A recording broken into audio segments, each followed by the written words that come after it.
Audio wrangling is a sister site to audio angling, allowing people with angling and related topics to express them freely as an insight into what some of the issues were in the early part of the 21st century. My name's Phil Williams and this is a 2014 recording on the banks of the River Hodder with Dr Malcolm Greenhalge, having a good old-fashioned moan about a selection of gripes on the game fishing scene. One of the great things about stocking rivers that they used to do with brown trout, and it's the same with punt take still waters, is that in the old days we used to kill our bag limits every time we went near the water. And now recently we've decided that we don't do that, although I'm against people saying I shouldn't tap the odd fish on the head. One of the great pleasures for me of being a fisherman is to be able to take home a few fish. For example, on Christmas Eve I have traditionally for years and years and years always put a sea trout on the table. And I've got my sea trout for this Christmas in the deep freeze and it was caught out off the River Hodder. That's it. I'm not damaging the population doing that. People have criticised me for tapping the odd fish, but I'm not doing that. But on the other hand, there are other pressures on fish. The salmon runs now, as I said, in North West England are pretty poor. The sea trout stocks are holding their own, but are lower than they were in the 60s. If we have only got wild brown trout with no stocking of trout in the rivers, then we've got to be careful what trout we kill. And I'm very much in favour, if we're going to allow people to kill wild trout, if we have no stocking, of saying you must put everything back over, say, 12 inches long, and then anything under 10 inches long. So there's just that little window of fish, which means that very occasionally one might take a fish home. Because it should be a privilege to eat a wild fish that we've caught. Whether it's when we've been catching mackerel or whatever, it's still a privilege to take home proper fish. And you've only got to go on to say Bolton Market is a classic example, where the amount of wild fish on the market is pretty negligible. It's nearly all farm fish from tilapia through to bass and so on, all farmed. So it is a privilege to eat real wild fish. But there are other problems. Pollution, most of our rivers are cleaner than they ever have been. So, for example, the River Mersey has a good run of salmon on it now. 20 years ago, if you fell into the River Mersey and were taken to hospital in Liverpool, stomach pump would be too late, you're dead from poisoning. But there are other problems, and other problems are predators, and so on and so on. So we've got to be very careful to protect the fish we hunt, and we as anglers ought to do as much as we can, if we're fishing wild fisheries, to make sure that the habitat is as perfect as we can get it. And by habitat, I mean the waterside habitat. There are too many fly fishermen who say, if we took that branch off, that tree, I'd be able to cast there. I'm sorry, if you can't cast there, hard luck, because that branch hanging out over the water protects the fish that are living under it from high temperatures and from predators. So you can't catch it, hard cheese. You shouldn't be able to catch every fish in the river. And if I can give you a contrast from rivers like that where everything is cut down, if you come to me to the River Eden, which is a phenomenally productive trout water, full of trout, wild trout, the reason is that lots and lots of the trout in that river you cannot catch because they're in trees, in bushes. They'll come out occasionally, and the surplus population will be out in more open water. But you've got this great backfill of trout that can't be touched, and they are the future of the River Eden. Now you see, you take other rivers, like we've had it get on the Ribble sometimes, oh, can we take those branches off? You're doing the opposite. You're opening the river up and you're losing trout. I remember on the River Aire, we fished the River Aire up in the Dales, and just above a bridge, there's lots and lots of tree on one side and sort of big wild rhubarb on the other side. And it's handsy, it's only a little stream, very crystal clear. And one of our committee members said to me years ago, it'd be much easier to catch if we took those trees out. I said, yeah, but if you took those trees out, there'll be a trout there to catch. People don't realise that. Everybody looks at short term, what I want to catch. In far as wild trout and salmon fishing is concerned, it's enjoy fishing it, it's a privilege, but the river and the fish come first. Here endeth the lesson. You want me to comment on carp fishers and so on? I'll do this, then I'll have my final gripe. One of the great problems that we have today is that people, young people, kids, are not allowed to work hard and learn how to do something gradually. If you go back to our childhood in the, say, 50s, we went to a pond, we drowned a worm or a maggot, and we might, if we were lucky, catch a roach 5 inches long, if that. They aren't prepared to put that effort in drowning maggots and hoping that one day they'll catch the odd fish. Because by doing that, you build up technique and expertise until eventually you can cope with even more situations until eventually you're a competent angler. So what we've seen this last few years is things being made easy. Now in the game fishing world, it was first made easy by the introduction of rainbow trout in vast numbers in ponds. This provided lots and lots and lots of people opportunity who live miles away from wild trout fisheries to catch a few trout, and fairly good. The problem is though that whereas we were learning on wild fisheries and then go and catch a few rainbows, the people who've learnt to fish on rainbow trout fisheries go to a river and say, oh, there's no big fish in there, or oh, these aren't easy to catch, and therefore they don't go for them. And I'm afraid the same thing's happened in the coarse fishing world. You see, the great coarse fishing venues were some of the great canals where they had competitions, matches with hundreds of people taking part. First division, second division, third division, nationals. I remember the Anglia Cup, which was a knockout, and they were magnificent events. Can you imagine sort of a canal with, say, 200 anglers 10 yards apart throughout? I remember those. They don't occur anymore. Why? Because it's too difficult. If you're lucky, you might catch 2 small roach, but you won't win a prize. So what do we have now? We have a little pond that's filled with carp. The carp are kept fed in the evening because the owner comes down to feed them. They're childishly easy, and that's what they have.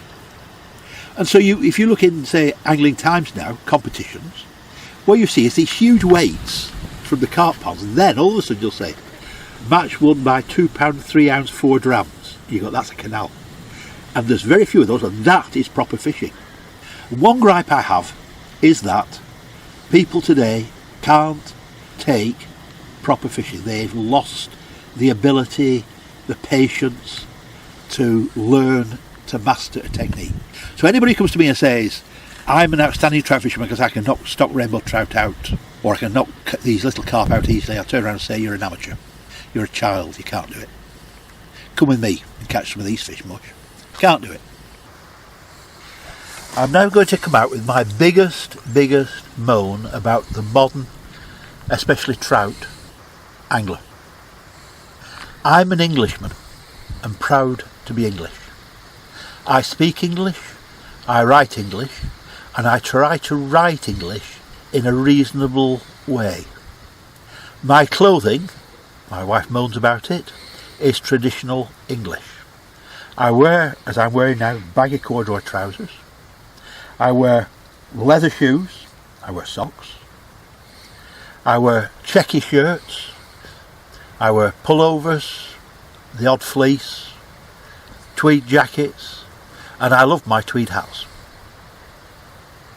If you were to look at the photographs in Trout and Salmon from the 1950s and 60s, front covers, you would see people attired in such English garb. A pair of thigh waders, nice tweed jacket, nice tweed hat. What have we got today? What we've got today is yet another dreadful Yankee import. What we have today, if you look at the front covers of certain magazines, people wearing chest-high waders, but not ordinary chest-high waders that we might have worn in the 60s for salmon fishing, but chest-high waders with wading boots, with gravel guards. And I've even seen photographs in magazines of people fishing on platforms at rainbow trout ponds wearing the aforementioned item. What do they wear above the waist? They have a khaki shirt, usually with epaulets, and in famous anglers' cases they have their name engraved on it. I'll come why in a minute, why they have to have their name engraved on it. They then have something called a fishing waistcoat, or as the Americans call it, a vest. A fishing waistcoat or vest is an absolutely ghastly little thing that makes most anglers look like Michelin Man, with trillions upon millions of pockets. Each of these pockets stuffed with God knows what, and then stuck on the outside zingers. Zingers, you name it, they've got it.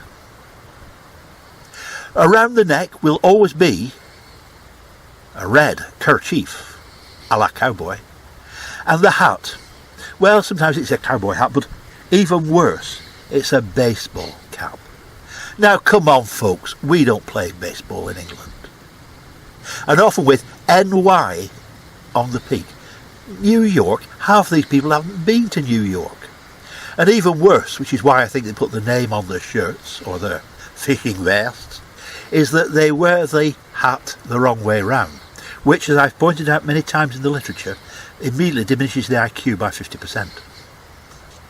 I remember an instance of this with my friend Mark Petitjean, who is the Coul de Canard expert. We used to go to Slovenia for 2 weeks frequently, and we were staying up at Camp Clean at the top of the Socha Valley, which is a fishing lodge, and staying in the lodge were 3 Frenchmen. We arrived in the first evening. We just only stayed a couple of days to see these Frenchmen already changed and waiting for dinner, and they said to us, "Has you caught anything?" I'll do it in English rather than French. "Avez-vous caught any pêche?" they said. And I said, "Oui." And Mark said, "Oh, how many we caught?" So he said, "Oh, I think we caught 40 or 50 fish ashore we today." 40 or 50 fish, said these Frenchmen. Ooh, I mean, where?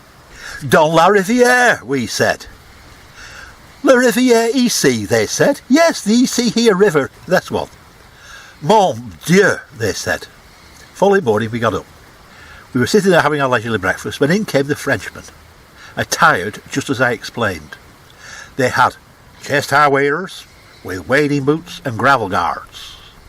They had check shirts with red bandanas and a fishing vest that was full of pockets filled with all sorts of goodies. They had zingers. They had a zinger for collecting insects on the surface and a zinger with a net for collecting food under the surface. They had a zinger on the back to catch their trout. Oh, can I just make one little added to this? The thing that always tickles me no end is the fact that these people have these lovely polished nets. They're so small it indicates they have no ambition of catching trout of any size. They had the baseball hats on, which didn't say NY, I don't know what they did say, but they had baseball hats on. They all had a new sage rod, a new reel, a new line, new everything. They looked immaculate. Man from C&Q. B&Q. No, C&A. Anyway, they said, "Êtes-vous allez pêcher?" which means, "Are you going fishing?" So we said, "Oui, un moment. Le petit déjeuner," breakfast first. We ate our breakfast, and they had their car with all the rods on. We went out, jumped into Mark's vehicle, and drove to the first bit of river. Jumped out, it's a nice stream. Mark said, "I want you to catch the first fish today. I need a photograph." So there's a grayling feeding, so I cast my fly over, hooked this grayling, played it out, Mark took some pictures, slipped it back. As I stood up, 3 Frenchmen walked out of the scrub behind and stood, one at the head, one in the middle and one at the tail of that same pool, and they started casting. Remember, they had baseball hats on, and they weren't the wrong way around, so they were still working at 100% mental capacity. Mark and I went off fishing, and 2.5 hours later we came back for coffee to the camp. Those 3 Frenchmen were still standing in the same place, casting into the pool that was ruined. Now, had they grown up with fishing properly and learnt to wear wellies and thigh waders, an old pair of cords or moleskins, and a scruffy old shirt and a pullover, and, say, the jacket that they used to wear at the office, or the old tweed jacket they wore when they were teaching the class at school when they were working, and an old battered felt hat in which you can stick your flies when they need drying off. You can't do that with baseball hats. They would have caught far, far, far more. Let us rid ourselves of this Yankeeism, not only in Britain, but in fishing.